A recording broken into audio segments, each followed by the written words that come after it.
దేవునికి మహిమ కలుగును గాక. Praise the lord.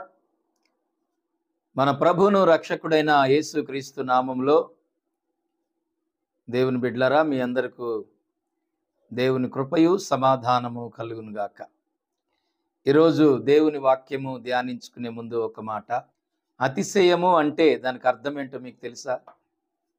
అతిశయము అంటే చాలా మందికి తెలియకపోవచ్చు, కానీ అతిశయము అంటే దానికి అర్థం ఏంటంటే, ప్రియమైన దేవుని బిడ్డలారా, బైబిల్లో ఒక మాట ఉంటుంది. ఏంటంటే, గలతీలు రాసిన పత్రిక 6వ అధ్యాయం 14వ వచనంలో ఒక మాట ఉంది.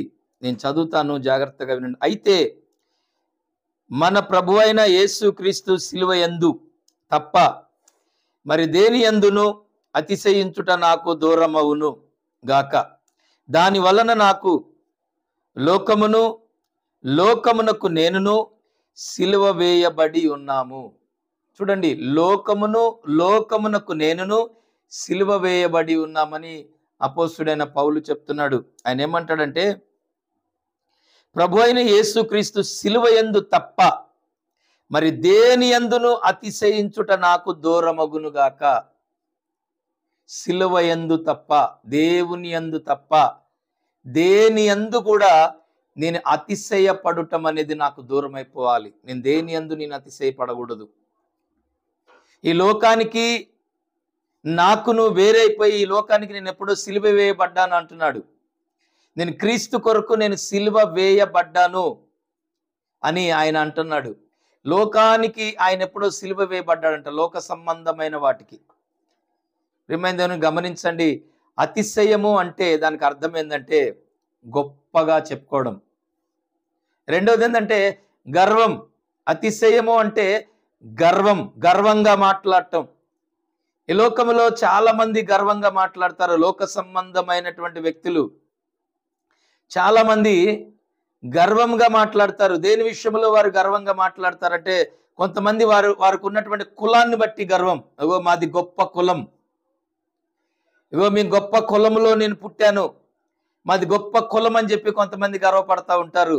కొంతమంది డబ్బును బట్టి గర్వపడతారు. మాకు విస్తారమైన డబ్బు ఉంది, మాకేంటి కొదువా అని చెప్పేసి గొప్పలు చెప్పుకుంటారు. ఆ డబ్బును చూసి గర్వపడతారు. కొంతమంది ఒక గొప్ప ఇల్లు ఉంది అనుకోండి, ఓ పెద్ద ఇల్లు కట్టుకున్నారు, ఓ మంచి భవంతి ఉంటే దాన్ని బట్టి వాళ్ళు గర్వపడతారు, లోక సంబంధమైన వ్యక్తులు. కొంతమంది ఉద్యోగాన్ని బట్టి గర్వపడతారు. నాకేంటి గొప్ప ఉద్యోగం ఉంది, మంచి శాలరీ వస్తుంది, మీరెంత, మీ బ్రతికెంత అన్నట్టుగా కొంతమంది ఉద్యోగాన్ని బట్టి గర్వపడతారు. కొంతమంది చదువుని బట్టి గర్వపడతారు. కొంతమంది బాగా చదువు ఉందనుకోండి, బాగా చదవటం వచ్చిన చదువున్న కొంతమంది గర్వం, నాకెవరు చెప్పాల్సిన పని లేదు, నాకు అంతా తెలుసు అనేటువంటి ఒక గర్వం. కొంతమంది అందాన్ని చూసి గర్వపడతారు.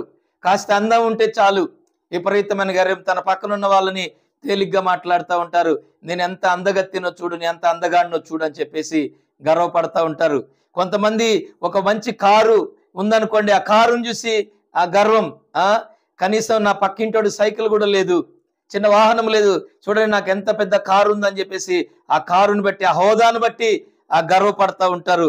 కొంతమంది బిజినెస్, వారికి ఉన్నటువంటి కొన్ని బిజినెస్లను బట్టి, విస్తారంగా డబ్బులు వస్తూ ఉన్నప్పుడు ఆ బిజినెస్లను బట్టి కొంతమంది, ఓ నాకు ఇన్ని వ్యాపారాలు ఉన్నాయి, మా డాడీకి ఇన్ని వ్యాపారాలు ఉన్నాయి, ఇదిగో మా బంధువులకి ఇన్ని ఉన్నాయి, అక్కడ ఇంత ఇక్కడ అంత అని చెప్పేసి కొంతమంది లోక సంబంధులు గర్వపడతారు.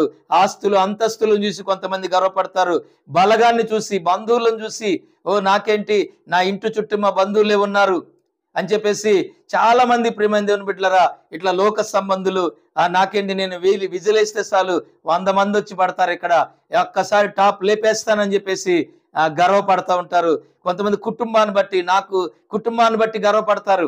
నాకేంది, నా బిడ్డలు, నా కుటుంబం, ఇగో మీ కుటుంబాల కంటే నా కుటుంబమే బాగుంది, మీ కుటుంబం నాది బాగుంది, నా బిడ్డలు చూడు, ఒక కొడుకు అమెరికాలో, ఒక ఆస్ట్రేలియా, ఒక లండన్, జపాన్, జర్మనీ దేశాల్లో నా బిడ్డలు ఉన్నారు అని చెప్పేసి రకరకాలుగా ఈ లోక సంబంధమైన వ్యక్తులు గర్వపడతా ఉంటారు. కొంతమంది దైవజనులు, విశ్వాసులు కూడా గర్వపడతా ఉంటారు. కొంతమంది దైవజనులకి దేవుడు ఒక పెద్ద సంఘం ఇచ్చాడు అనుకోండి, ఆ సంఘాన్ని బట్టి వాళ్ళ గర్వం. ఎవడికి లేదు ఇంత పెద్ద సంఘం, ఆసియా ఖండంలోనూ లేదు, దేవుడు నాకు ఇంత పెద్ద సంఘం ఇచ్చాడని చెప్పి గర్వం. విశ్వాసులు ఉంటే, ఎక్కువగా ఉంటే వాళ్ళని బట్టి, విశ్వాసులను బట్టి గర్వం. రకరకాలుగా ప్రియమైన దేవుని బిడ్డలారా, మా పాస్టర్ గొప్ప, మా పాస్టర్ అట్లా చెప్తాడు ఇట్లా చెప్తాడు, మా పాస్టర్ వాక్యం చెప్తుంటే మొత్తం ఇంకేం లేదు, మొత్తం టాప్ లేచిపోతుంది, ఆయన సూపర్ చెప్తాడని చెప్పేసి కొంతమంది విశ్వాసులు గర్వపడతా ఉంటారు. మా పాస్టర్ గారికి అది తెలుసు ఇది తెలుసు, ఏమండి ఇక మా పాస్టర్ గారు లాగా భూమి మీద ఎవడు వాక్యం చెప్పడు అన్నట్టుగా కొంతమంది విశ్వాసులు గర్వపడతా ఉంటారు. మా పాస్టరమ్మ గారు చెప్పినట్టు ఇంకెవరు చెప్పరు, మా పాస్టరమ్మ గారు పెద్ద తోపు, ఆమెకి ఇంకా మామూలుగా చెప్పదామా, ఆమె నోరు తెరిచిందంటే ఇక మా నోట్లోంచి ఇక మాటలాగు అని చెప్పేసి ఇక రకరకాలుగా విశ్వాసులు గర్వపడతా ఉంటారు.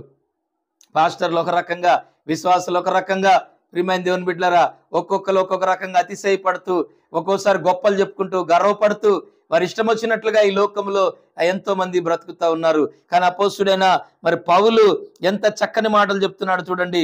అయితే మన ప్రభు అయిన యేసు క్రీస్తు సిలువ యందు తప్ప మరి దేని యందును అతిశయించుట నాకు దూరమవును గాక. నేను ఒకవేళ అతిశయపడితే నా దేవుని సిలువ యందు నేను అతిశయపడతాను. ఎందుకు నేను సిలువ యందు అతిశయపడతానంటే, నా ప్రభు నా కొరకు సిలువలో ప్రాణం పెట్టాడు. నా ప్రభు నా కొరకు అక్కడ అనేక గాయాలు పొంది, నేను పాపినై ఉండగా, ఈ లోకములో నేను ఒక పనికి మాలిన వాడినై ఉండగా, నా ప్రభు నన్ను ఆ సిలువలో నా కొరకు రక్తము గార్చి నా పాపాలను గడిగి నన్ను పరిశుద్ధుడిగా మార్చి ఈ లోకములో నన్ను ఒక నీతిమంతుడిగా ఆయన నన్ను నిలబెట్టుకున్నాడు. కాబట్టి నేను సిలువ యందే నేను అతిశయపడతాను. ఆ సిలువ ద్వారాగా, ఆయన మరణము ద్వారాగా నాకు రక్షణ వచ్చింది. ఆయనే సిలువ వేయబడకపోతే నాకు రక్షణ లేదు, నా పాపానికి క్షమాపణ లేదు. నేను హింసకుడుగానే, హానికరుడుగానే, దూషకుడుగానే లోకంలో నేను ఉండేవాడిని. కానీ నా ప్రభువును బట్టి నేను అతిశయపడుతున్నాను. ఆ సిలువ యందు నేను అతిశయపడుతున్నాను. ఆ సిలువను బట్టి నా జీవితానికి ఒక గొప్ప మార్పు వచ్చింది, ఒక గొప్ప ఆశ్చర్యమైనటువంటి కృప నాకు దేవుడు ఇచ్చాడని చెప్పి అపోస్తుడైన పౌలు చెప్తా ఉన్నాడు. ప్రియమైన దేవుని బిడ్డలారా గమనించండి. అని అంటాడు చూడండి, నాకును లోకమునకు నేను సిలువ వేడునా. నాకు ఈ లోకానికి సంబంధం లేదు, ఈ లోక సంబంధమైన వాటికి నాకు సంబంధం లేదు. నేను సిలువ వేయబడ్డాను, క్రీస్తునందు నేను సిలువ వేయబడ్డానని చెప్తా ఉన్నాడు. ఏమండి గమనించాలి. Jesus live it to glory my father, thank you the Holy Spirit. గమనించాలి, దేవుడు నమ్మదగిన వాడు, దేవుడు ఆశ్చర్యకరుడు, ఆయన కృప మనకి తోడై ఉన్నది కనుక ఈ లోకంలో మనకున్న వాటిని బట్టి కానీ మనం అతిశయ పడవలసిన అవసరం లేదు. దేవుని బిడ్డలైన మనం క్రీస్తుని బట్టి మనం అతిశయపడాలి, ప్రభువుని బట్టి మనం, మన తండ్రి అయిన దేవుణ్ణి బట్టి మనం అతిశయపడాలి తప్ప లోకములో మనకున్న వాటిని బట్టి మనం అతిశయ పడకూడదండి.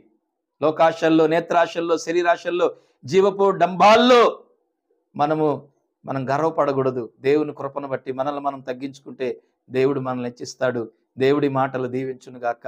ఆమెన్. ప్రార్థన చేసుకుందాం, కళ్ళు మూసుకుందాం. మహాపరిశుద్ధుడు, ప్రేమ నమ్మకము కలిగిన దేవా యేసయ్య, నీ పాదాలు కొందనాలు. ఈ వాక్యం వింటున్న ప్రతి బిడ్డలో ఉన్నటువంటి అతిశయం, గర్వము లోకమును బట్టి ఉన్నట్లయితే అయ్యా, వారు ఇప్పటికైనా వారు మారు మనసు పొందుటకు మీరు సహాయం చేయండి. అయ్యా, ఈ లోకంలో ఎంతో మంది వారు కలిగి ఉన్న దాన్ని బట్టి గర్వపడుతున్నారు, అతిశయపడుతున్నారు. ఈ మా జీవితం 3 నాళ్ళ ముచ్చటనైనా, రేపటి దినం ఏది జరుగునో, ఏది సంభవించునో మాకు తెలియదు. కానీ ఈ గర్వం, అతిశయ వలన ఎంతో మంది ఎన్నో కుటుంబాలను, బంధువులను కోల్పోతున్నారు, స్నేహితులను కోల్పోతున్నారు. వారి మధ్యలో నిజమైన ప్రేమ లేకుండా నాయన, ఆప్యాయతలు లేకుండా బ్రతుకుతున్నారు నాయన. తల్లిదండ్రులను ప్రేమించిన వారు, అన్నదమ్ములను ప్రేమించేవారు, బిడ్డలను ప్రేమించిన తల్లిదండ్రులు ప్రేమించిన బిడ్డలు ఈ లోకంలో స్నేహితులను, మీ స్నేహితుల పట్ల రకరకాలుగా నాయన అనేక రకములైనటువంటి అతిశయాలు, గర్వము ద్వారాగా సమస్తము గర్వము నాశనానికి నడిపినట్లుగా గర్వించి ఎంతో మంది నీకు దూరం అయిపోతున్నారు ప్రభా. అటువంటి బంధకాల్లో ఉన్న అనేక మంది బిడ్డల్ని దేన్ని చూసుకుని వారు గర్వపడుతున్నారు. ఆ గర్వం విషయంలో తగ్గించుకునే కృప వారికి అనుగ్రహించండి. పౌలు గారు చెప్పినట్లుగా నేను ప్రభునందు అతిశయిస్తున్నాను, నేను నా దేవుని పట్ల నేను అతిశయపడుతున్నాను, ఆనందిస్తున్నాను, సంతోషిస్తున్నాను. ఆయనకు తప్ప నాకు నా జీవితంలో దేనికి చోటు లేదని ఆయన మాట్లాడుతూ ఉన్నాడు. అట్టి కృప ప్రతి బిడ్డలో కలుగును గాక. అట్టి కృప దయచేయమని యేసు నామములో అడుగుచున్నాను తండ్రి. Amen, amen, amen. God bless you. అందరికీ వందనాలు.